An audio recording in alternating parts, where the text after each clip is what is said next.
Now our casters are back and it's on match. Okay. And then same thing, like if you want the map, you just change the map here. Okay. Change the winner if you need to, and then like maps. There are no maps, so you have to choose them. So I just have to do match and maps and then select the map. Pretty much. That's the only two things you have to go back and forth for too. Okay, nothing else I have to worry about. Alrighty. Are we ready to rock and roll? I think momentarily. We are live right now. I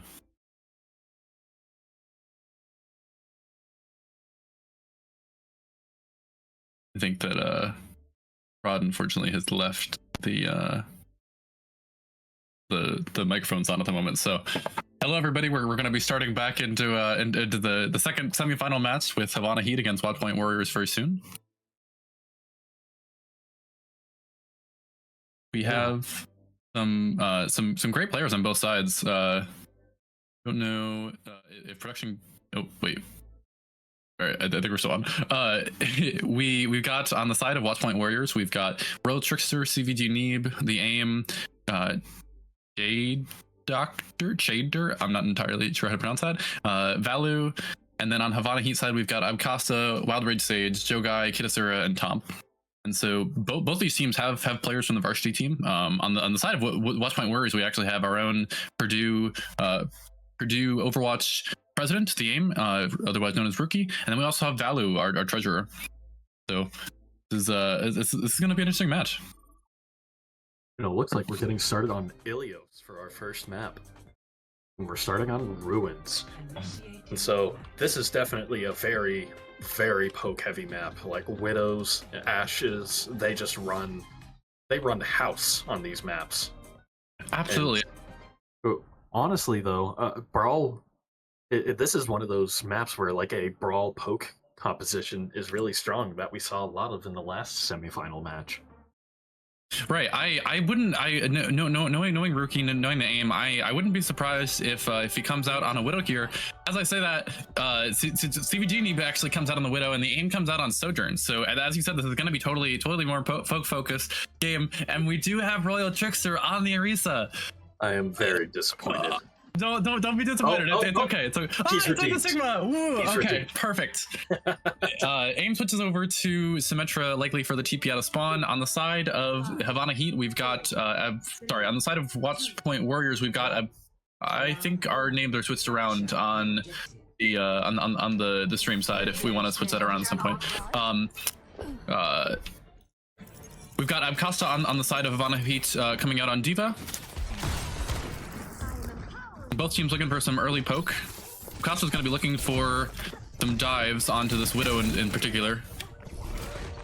And she does fly up onto the Widow. The CVG Neeb is very separated from the rest of the team, is able to pick up the med pack, and likely isn't going to die from that dive. That was a good job of separating the poke out. Royal Trickster is going to be moving towards point, contesting that Tracer. Watchpoint Warriors are very spread out right now, but Royal Striker did find a pick. He's very low though. They are. Royal Striker may go down here. The Mercy is nearby. It's entirely possible that a res is going to come through from Valu here. Valu doesn't go for the res and instead tries to take the rest of the team.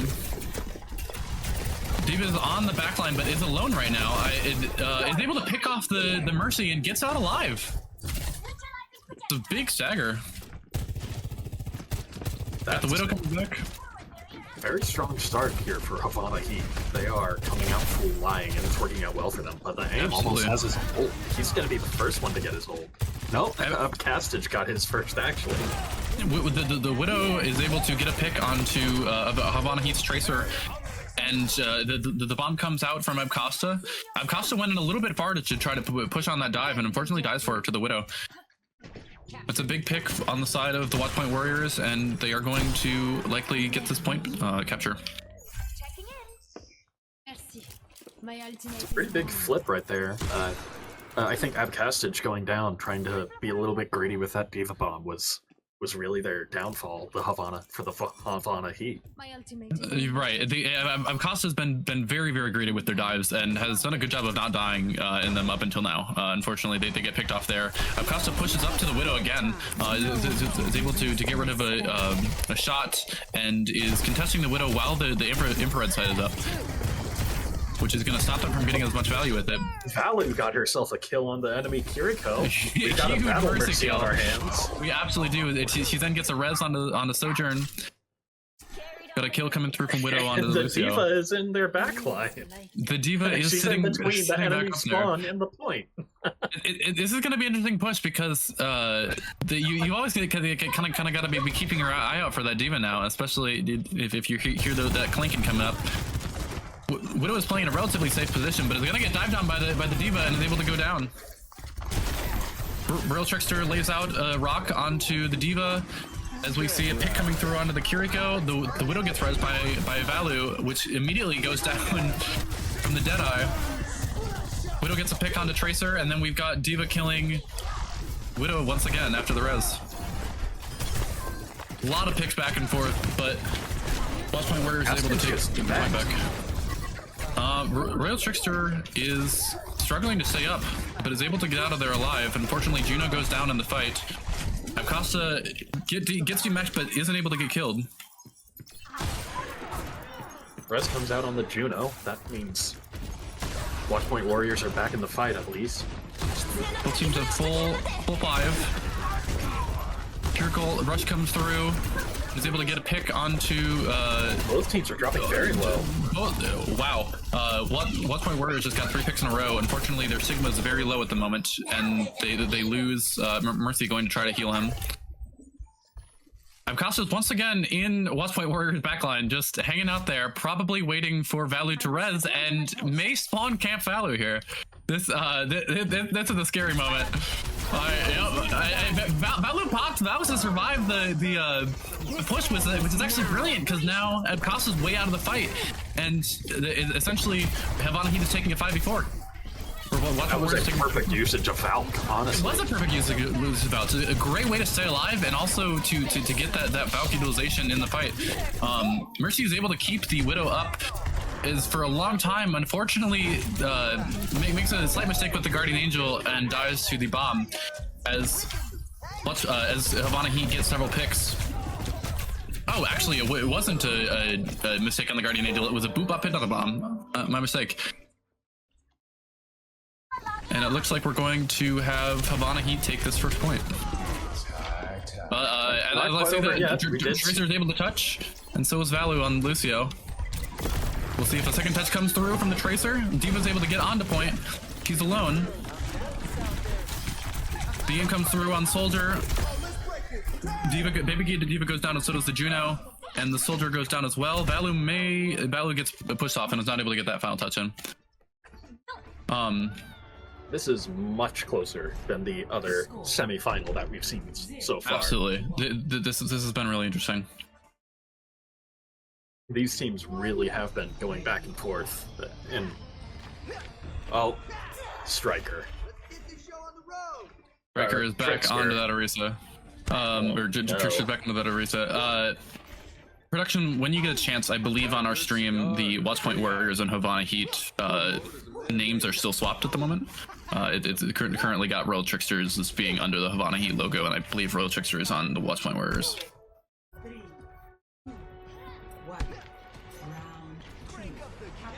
Coming out onto this point, Royal Trickster has stuck on the Orisa. We get a early TP out from the side of Watchpoint Warriors in order to get them there faster after CBG switches back onto the Tracer. The aim is mowing down the Diva, and the Diva in that time is able to get Valu. Royal Trickster is able to get a pick onto the Cassidy, and then right afterwards, Acosta gets a pick onto Soldier. A lot of picks coming down both ways, but I think that the Havana Heat is going to come out on top of this fight. But they're still struggling to clear out that last Tracer. It gets a little bit of contest time to stop the point from being taken, though. This really has just been an interesting first fight. It's sort of hard to follow because everyone's taking their own individual battles, it seems like. Absolutely, you're so right. It's a lot of 1v1s going on as Acosta's kind of flying around the map, taking fights with several different people. Acosta gets forced back by the Orisa spin and is now being on with 3 different people on them, and then still is able to get out. On the side, we also have Kenya taking a 1v1 with the Lucio. Nobody dives to that. Pulse Bomb gets used by CBG. Isn't able to get a pick. Valu's Orb is able to take out Kitasura, as well as Juno getting a pick onto the Tracer, and Valu getting a pick onto Cassidy right after the right before the Lucio goes down as well. And there we go. Watchpoint Warriors do win the point now. Absolutely, these fights are significantly faster in speed than our last map or our last semifinals match went, which is really interesting. I think both these teams are taking a lot more of a dive centered composition. Even though we've got the Orisa, it's still being played significantly faster. I was about to mention that too, is that now we have a dive brawl hybrid. Right, exactly. On the side of Watchpoint Warriors. It's really interesting to watch. Genji pushes in onto the Kiriko, is getting forced out by the Diva, but is able to get a lot of damage in on that Kiriko. Unfortunately goes down to Cassidy. Orisa almost pushes off Tom off the map, but is not able to get the boop. The Pulse Bomb gets used. Valu is able to get a kill onto Kiriko. It's just going back and forth. It really is. Picks on both sides. But it looks like Watchpoint Warriors win it again. Acosta's the last one left, and may get staggered here. Unfortunately, has no, didn't. Acosta's getting out of some of the craziest situations. Unfortunately, they're one shot. They use bomb to be able to survive it and fly over the top as Baby Diva so they can land and remac on the other side. Unfortunately, that leaves Acosta out of the fight for a little bit, and Watchpoint Warrior take advantage of that as they push on the rest of the team, which forces out the Lucio ult. Kiriko ult used, as well as Cassidy ult. Cassidy ult's able to get a pick. Holy That's guacamole. the difference maker here, I think. And once again, Watchpoint Warriors have the advantage numbers-wise, but Acosta's able to get a pick onto the Genji. It's just Tracer left, and now Tracer and Lucio come back on the side of Havana Heat and are contesting that Tracer, forces out the Tracer recall. They're able to get the point recap, but the fight's not over yet. Yep, everyone's slowly making their way back from both teams. Both teams stabilize. There has been very little downtime in this match. Absolutely. It's so quick. Constant picks from both sides, constant pushes. That's what you get in a dive match. The aim pushes in, isn't able to get any picks. The Reese pushes in with both Fortify and Spin, doesn't have any cooldowns left. Juno gets used. Juno's going to make its way into that little inside room, which is going to allow a pick for onto aim. Valu goes down as well on the Moira. Tom gets picked as well, and there's a back cap that comes through from the Tracer on the side of Watchpoint Warriors. Pulse Bomb gets used onto the Diva, which D-Mex, or maybe not D-Mex, but Acosta uses his ult anyway. Havana Heat retakes the point and restabilizes. But that extra little time, that Watchpoint Warrior spot allows them another fight. If they didn't get that back cap, then this fight might already be over. Absolutely, that back cap gave some great time there. Got Road Trickster pushing down below as Genji pushes up top in a 1v1 with the Diva. Both times poking until the Valu on Moira uses their ultimate. Pulse Bomb hits onto Rookie. And the Kiriko ult is able to push the Orisa down. 1v1 going on in point between the Tracer on the side of Watchpoint Warriors and the Lucio. And Tracer is able to retouch, but that may be the last touch that Watchpoint Warriors is able to get. What a wild first match. Yeah, but it's 99% on both points. It just kept going back and forth on both sides. Absolutely, it was a win from the Havana Heat on that first map, but it was not without a very hard fight. Acosta did a great job on that Diva, separating the backline from the rest of the team and somehow getting out every single time.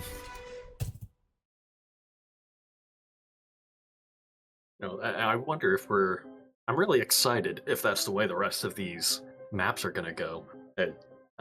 really like these close fights that are just on the edge of a knife. Absolutely. It's impossible to tell who's actually going to win. The fights are just flippable at all times.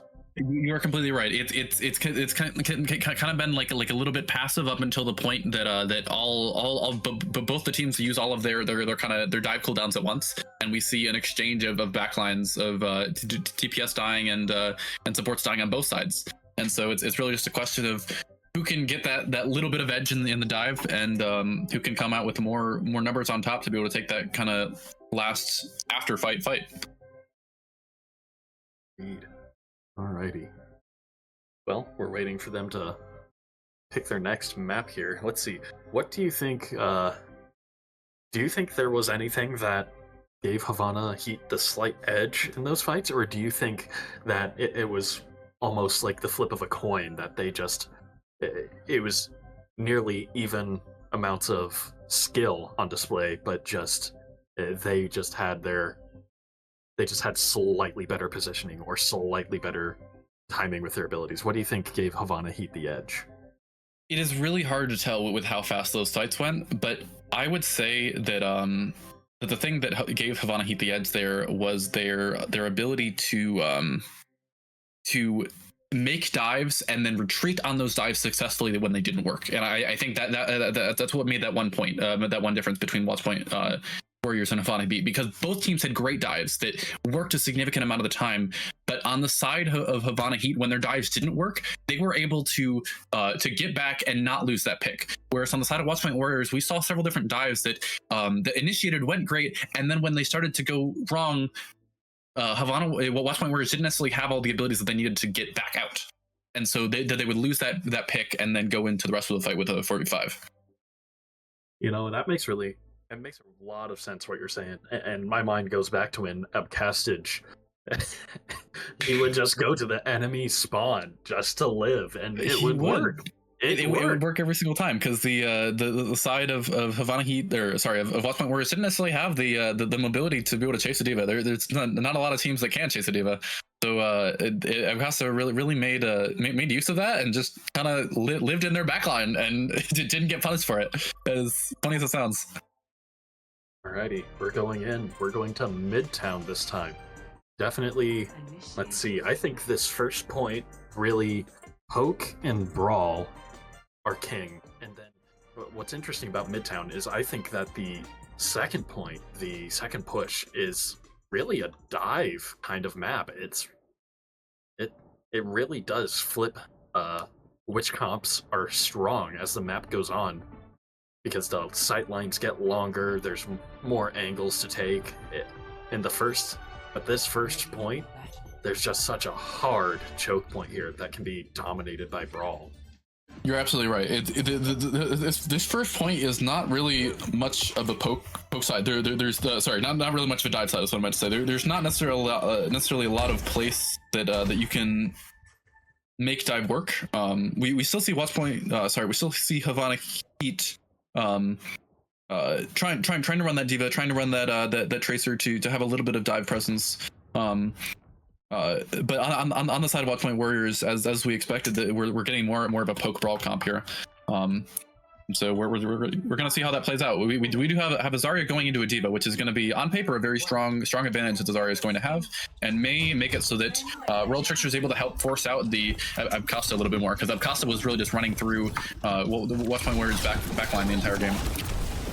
And Abcosta does it once again, just dives right in the backline without a care in the world, and the rest of the team follows through with them. They get a pick onto Sojourn as well as onto Tracer, only losing Lucio in that fight. Right afterwards, getting a pick onto the Juno. Abcosta on the Diva has no fear for his life at all. He has complete faith in Kidasura and Tom as they push through, not giving a care in the world to the fact that Royal Trickster has a beam, not giving a care in the world to any of the damage that's coming in, just zoning in on those enemy backline and really making use of it. I wonder if the thought process there was if Trickster did not get enough value with his bubbles, that Diva just has no fear for the beam. Yeah, they can't absolutely. do enough damage. You're totally right. At the beginning of those fights, when nobody has had even a chance to shoot Royal Trickster's bubbles, Royal Trickster doesn't have the damage that they need to be able to force that Diva out, and Abcosta's really making use of that fact. really capitalized on that, and my goodness, did that make a difference, because that point was won so quickly. Absolutely. Farah, we're rookie on the Farah, and then CVG Neeb on the Cassidy gets a pick on to Tracer and Lucio right before rookie dies on the Farah. And Watchpoint Warriors was able to stabilize a little bit here on the point as they wait for... And where is Costa? His usual Oh, shenanigans. He's in the spawn. I couldn't even find him. I didn't know where he was. He is all the way back in the spawn of Watchpoint might Warriors. actually be in trouble this time, though. He is really playing this like he's a Hammond or something. He is way far away from any of the rest of the team, and the usually that's a little bit of a disadvantage for Havana Heat. They're missing a tank, but they're really doing a great job with it. And as I say that, they ended up losing 2 picks. There's a Cassidy there. If Costa's forced to use mech, use ultimate, unfortunately he's going to get demeched right afterwards, and so they're going to get staggered pretty hard here. Cassidy's still pushing this whole time. Cassidy has been pushing point. Cassidy's been pushing the point. It's unfortunately it's going to die, but has gotten a lot of push on that point, which is really nice because it's very, very hard to be able to push the point in front of that bridge. And so what teams like that like to do is they like to have somebody push underneath in a fight beforehand, and then now they can be able to take the fights on top of the high ground instead of needing to fight underneath there. Now both teams are just kind of kiting each other, just preparing for the next dive, just preparing for the next movement, just getting ready to defend that payload. Absolutely. The fight gets taken to the high ground. Actually, Costa and the rest of Havana, he make their way underneath. Brig ult gets popped, and so does the Cassidy ult. And it looks like, the Havana Heat's going to be struggling on this, and it's getting a really big stagger from the on the D.Va. Oh my goodness! And the D.Va gets teamed back a second time, and isn't going to get killed immediately.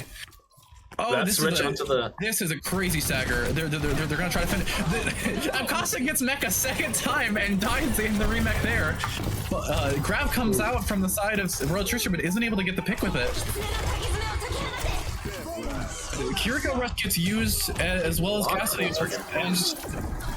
Oh my goodness. And Juno gets used. This is all being used without Acosta even being present. None of these ults are going to get any value either way because they're all being support ultimates used defensively. Cassidy's able to get a pick on the Juno but dies in the backline right afterwards. It's a good trade. Acosta's looking for a dive target. They're just playing around that high ground until Acosta can see someone to dive. Acosta dives onto the backline and then falls back after the Metro gets used. This is a very scrappy fight that nobody can seem to stabilize and get together long enough to stay alive. Acosta gets demeched, but is still able to get a pick onto Symmetra as a baby D.Va. I think that's the first time I've seen Acosta in the middle of a dive and get demeched. All the rest of the times that he's diving, he's living on a dream. Cassidy uses the ultimate and gets forced out and stunned by the Brig ultimate. Huge stun there from Valu. Watchpoint Warriors are able to capitalize on that and gain full control of the point, only having used Brig ult in that. Let's see now, Havana Heat almost has Sound Barrier and D.Va bomb back, and Watchpoint Warriors are just a little bit further away on the Cassidy and Zarya ults. Absolutely, I think that this beat is gonna be huge. They use it to engage. I thought they were gonna use it to kind of the grab, but they used it on the engage, and maybe it didn't catch Acosta because Acosta goes down early there, is able to remech with his ultimate, but loses Cassidy in that time. Loses Lucio as well on the push there. I think I did see the Sound Barrier on the D.Va. I think the Zarya was just full charge and just beamed her down. With Zarya and Symmetra at full charge, that's a lot of damage. I checked there, and the Zarya had near 100 charge, so that was just a question of there's so much damage coming out of the Zarya out of the rest of the team. Acosta makes a switch over onto the Sigma. He's been playing D.Va this entire time, and so this is an interesting change. They're making their way onto more of a full dive comp here. Besides the Venture, the Venture is more of a high damage dive character. This is really interesting because I wouldn't have picked Sigma as a as a tank to go into Zarya. Right. It's not really like particularly strong, but it's not particularly weak either. Both going into the Zarya and into the Symmetra, I think this is going to be a little bit of a struggle. Neve gets his ultimate out and gets bubbled and booped up and is able to get 2 kills with the cast of the ultimate. You don't see that every day. Grab comes out still during the Kiriko rush. Grab is big, is able to get a pick, but may not be enough as the Zarya goes down. We've got Juno against a Juno and a Sigma. Symmetra and Break coming back. Symmetra and Break come back. They're going to force Havana Heat off point. They need to touch now. Juno comes in. The fight's not over yet, but there is definitely an advantage towards the side of Watchpoint Warriors here. There's a several picks coming through. I can't tell who they're by, but I think the Watchpoint Warriors are coming out on top. That Brigitte ultimate right at the end was the difference maker, I think. Absolutely. That just had so much value in sustain and canceling abilities. Yeah, these Brig ultimates have been very well timed in terms of being able to shut down enemy ultimates, being able to shut down enemy abilities with the stuns, and just gaining a lot of value from those overhealth. That was a good push on the side of Havana Heat. They were able to get it almost to that second point capture. So this is going to be interesting fight on interesting attack. You know, we have seen a little bit more of playing the counter game this time, actually going back and forth on what heroes they choose just to try and confirm a win. We didn't see that as much in the previous semi-final. They just generally played characters that were good for the map, other than J-Chen choosing Zarya into the J-Queen, which honestly sometimes still didn't even work out for J-Chen. The Junker Queen was still able to win some fights despite the advantage that Zarya may have. Yeah, I definitely think on the DPS and support that there have definitely been some counter swaps happening. Royal Trickster hasn't been making as many changes, and Acosta has made some changes, but they wouldn't necessarily be changes I would have said were a counter. They've more so been other strong picks that Acosta's been known to be able to play, and so he's gonna do that again. He's gonna come out on Ram here. They've also got a Baptiste and a Reaper different than before. A lot of damage gonna be on this comp. Their goal is going to be to play together in a brawl style. Sim TP is the team behind. They're not able to break the TP in time, and Watchpoint Warriors just make their way right onto the point. Acosta is able to get 2 big picks on to those people that TP onto the point. And it looks like Havana Heat is going to hold this first push. Juno's getting staggered a little bit here. Does get killed off. Big. That is a big stagger. Usually when a brawl team TPs through to the point at the beginning of a game, that's usually what signifies like a big brawl, a quick brawl is about to happen, and usually having that kind of surprise gives the sim team a big edge. That really didn't help them here.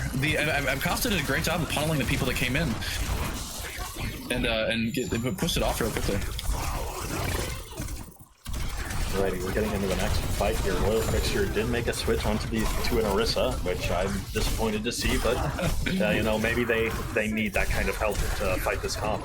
Yeah, it doesn't seem to be helping all too much as the Value, the entire team goes down. First with the Cassidy and then with Value on Baptiste.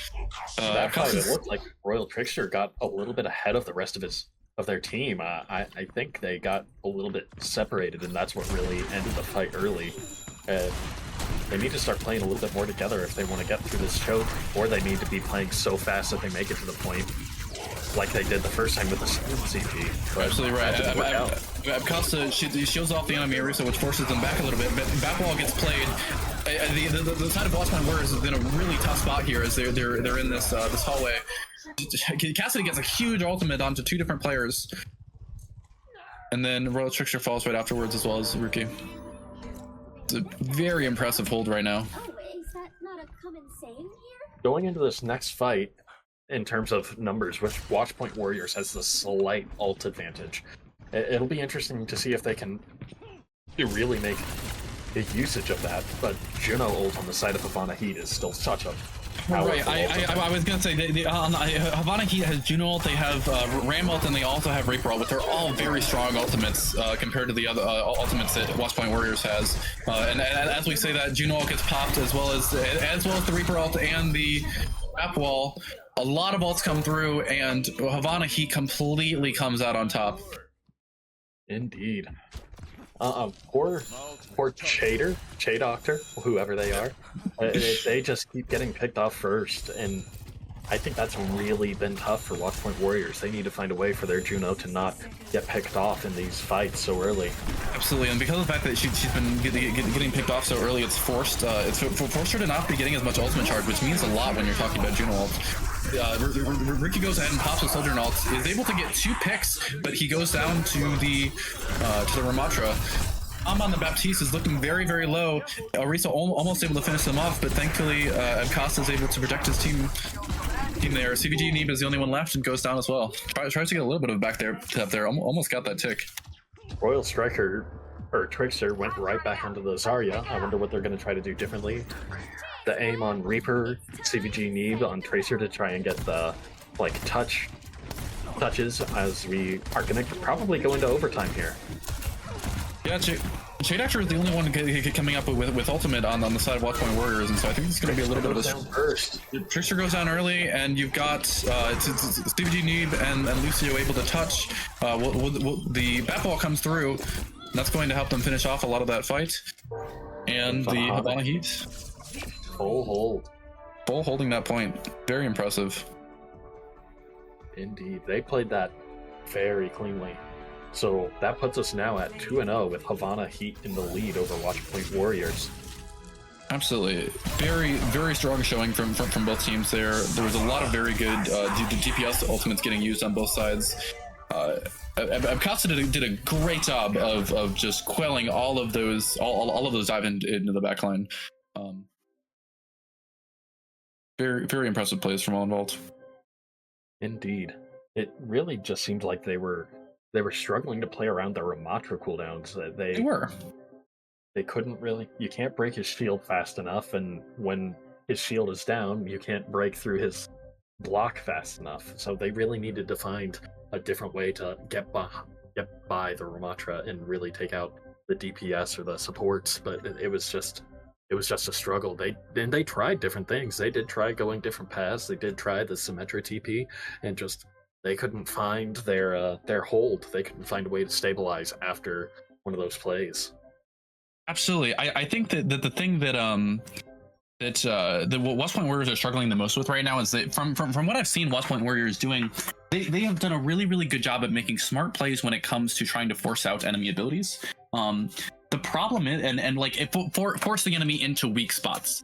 The problem is that Ramatra doesn't have a lot of weak spots. He's a character that's not particularly strong in poke. He's not particularly strong in brawl, but he doesn't have a weak spot because he can just transform at any point in time and completely change the dynamics of the fight. He can make it so that a fast brawl that's now going onto your team that would normally be able to take down a poke tank such as like Ramatra when he's in his Omnic form, it is no longer able to work because he can switch into that form and just pummel down the rest of the team and become that brawl tank that would be able to hold against that. Indeed, and it was just really tough there on Midtown because Midtown does have a long sight line there to push into. That first point, there's just a very wide open space that Ramatra can get a lot of free value up until they decide to try to push in with the brawl. I think Midtown, at least first point, might just be a Ramatra map. Genuinely, absolutely. It's just so strong. Havana Heat has certainly shown us that's the case. We're looking at Rune Sapi for our third map here as we have Havana Heat winning against Watchpoint Warriors 2-0. We can see if this will either be the last map if Havana Heat wins it, or if Watchpoint Warriors is able to make a bit of a comeback. We could go to a fourth or even fifth map here. And now we saw it in the first semifinal that Overwatch is a mental game. If Watchpoint Warriors can really pull it together, lock in, start making some really, really smart decisions on how they move around the map, I think they have every opportunity of winning this. They just need to really stick together and watch each other's backs when they can. Yeah, absolutely. As you said, we in that first semifinals map, we watched Kings Keep really go in almost every single in every single map, being in a very disadvantaged position to ending up winning it. And so it's entirely possible we're going to see that again. We're going to see. I hope we're going to see a little bit of back and forth in terms of Watchpoint Warrior being able to figure out what the kind of weak points of Costa and the rest of Havana Heat's strategy is, and really exploit those. I'm seeing in the chat here that the CHAEDR is pronounced Cater. Cater. Okay, thank you for the heads up. We do. We'll keep that in mind. Sorry, we've been pronouncing it wrong. I've never seen a name like that before. I also see that David MKE asked, "Who are the top four?" Who are the top? Sorry, my thing is the top four ranked players for these teams. I think you're asking who the top four teams are, which would be Watchpoint Warriors, Havana Heat, Kings Keep, and then remind me who the other team was that Kings Keep played against last semifinals. Risa Patrol. That's Patrol. Thank you. Shout out to David MKE, my father.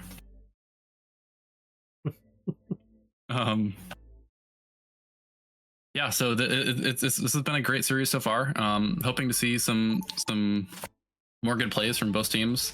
I think it's going to be interesting if Abcosta tries to continue with his diva plays here, because this is a map.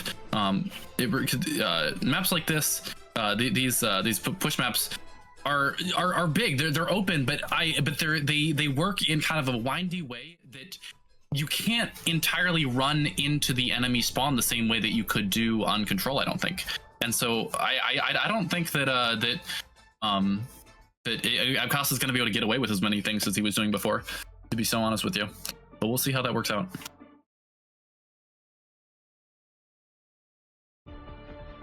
Yeah, I have to agree. I think Runasapi is an interesting pick here, since it's such a brand.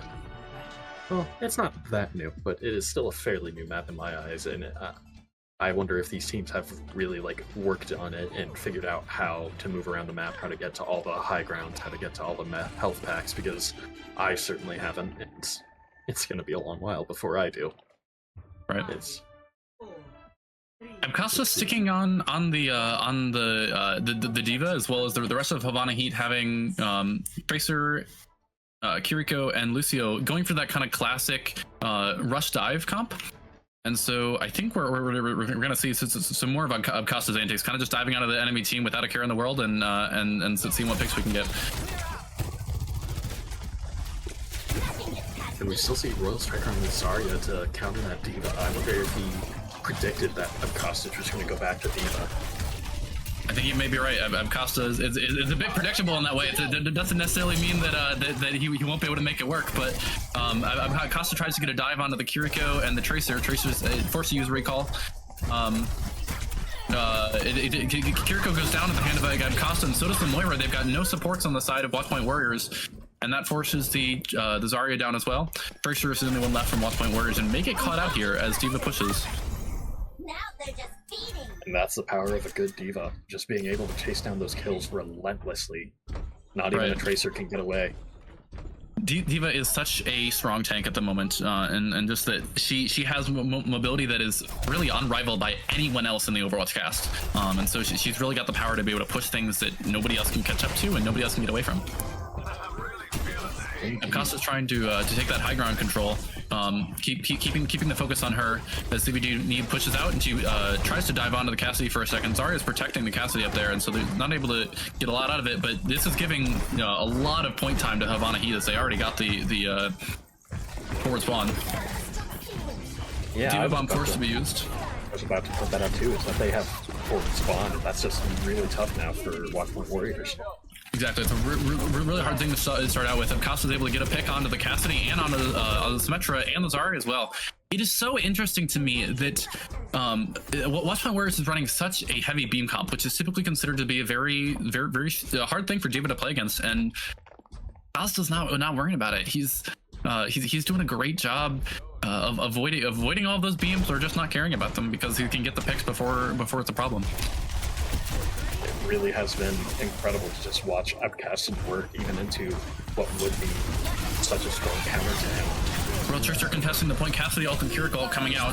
Simwell coming out, not able to stop the Cassidy ult in time, but the Cassidy ult doesn't get any value from it. Another Curic ult coming out. Aim chasing down the rest of the players with a fully charged beam. And we've got Lucio tries to use his beat to keep the point alive, but unfortunately dies mid-beat. That is unfortunate. There's a word for that, and I can't remember what the word for that is. When you try to use a Lucio beat and it dies mid-beat. I don't know if I can really refresh your mind there. We do see Upcasted go back onto Ramakra. Interesting. I felt that they were doing very well on Diva, so this is an interesting swap. The grab comes out. Ramatra's not going to be able to do much against that. Ramatra can't eat it. No picks come through from the grab despite getting a 4-man grab in that. The Immortality field was huge there. Cassidy uses his ultimate, gets shielded off, and so isn't able to get much value, and that gives time for the Cassidy to get killed by the rest of Havana Heat. Havana Heat pushes through and is able to win the fight there, likely getting the pick onto Hater as well. I had to take a second to remember how to pronounce. So, I think that switch onto Ramatra again is just really strong, and maybe it was not an issue of Castage not being able to perform, but maybe he just wasn't having fun playing Diva into those beams and didn't like that play style. This is a video game tournament after all, and so I completely support playing things because they're fun. The Batball gets forced out and is able to, I think, used to keep Costa alive there as he was getting a little bit low, and they use that to push forward and are able to get big picks onto the enemy backline, leaving the Zarya for last. DVD Neve on the Cassidy is able to get a pick onto the Reaper before he goes down. Oh, I don't know about that Ramatra ult. Yeah, that Ramatra ult really didn't get any value there. It's not about ult economy, it's about sending a message, I guess, but big ante onto the back line. Tom is one shot in the back. I don't know if it's going to be able to get capitalized on. Ramatra's doing a good job of holding that point as Juno ult gets used. They're able to hold it with that Juno ult, getting a ton of healing and extra damage from that. Nina gets used onto the Zarya to help hold it. Cassidy uses ultimate on the side of Havana Heat, and that is able to get a pick onto the Kiriko, and they're able to finish off the Zarya. This is looking like a win for Havana Heat. And there it is. 3-0, Havana Heat is going to the finals. Havana Heat did a great job there on all accounts. Costa did a fantastic job of really just forcing the enemy backline into a corner every single time, and he was putting himself into positions that I think any other team, if he was on any other team, he would have been dying for how aggressive he was playing there. But he had full faith in both of his supports there to continuously keep him up in the hardest spots to live in. Very, very, very impressive on all sides. Indeed. Now, we've watched both semifinal matches. We have King's Keep versus Havana Heat. What are your predictions?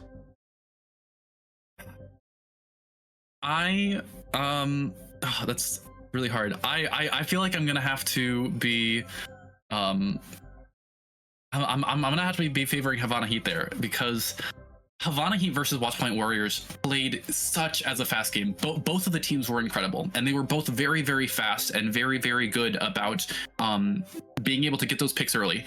And when we saw the game of King's Keep versus Patrol, it was they were good. They were really impressive fights, but they were slow. And I'm worried that Havana Heat's going to take full advantage of that and beat King's Keep before they even know what's happening. That sounds very valid. I really like that take, but I think it's going to be map dependent.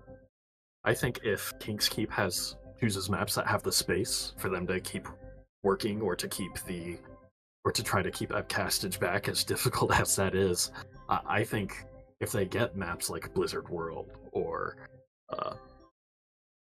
like Havana, or just those long range maps, I think King's Keep has a better chance of winning over Havana Heat. But if Havana Heat gets their closer range, the maps that have a lot of corners, that have a lot of angles, I think I think it could go either way. I think it's going to end up being whatever maps get chosen. You're totally right. It's going to be really interesting here. I honestly, I kind of feel that the mistake that Watchpoint Warriors made there is that they thought they played around Abcosta like he was a diva, and not like he was a Hammond, where like Hammond is known to kind of be a dive tank that you can't really kill, and so you just need to keep your backline alive in those moments. And despite the fact that Abcosta was playing diva, he played diva like a Hammond, in that he didn't die. And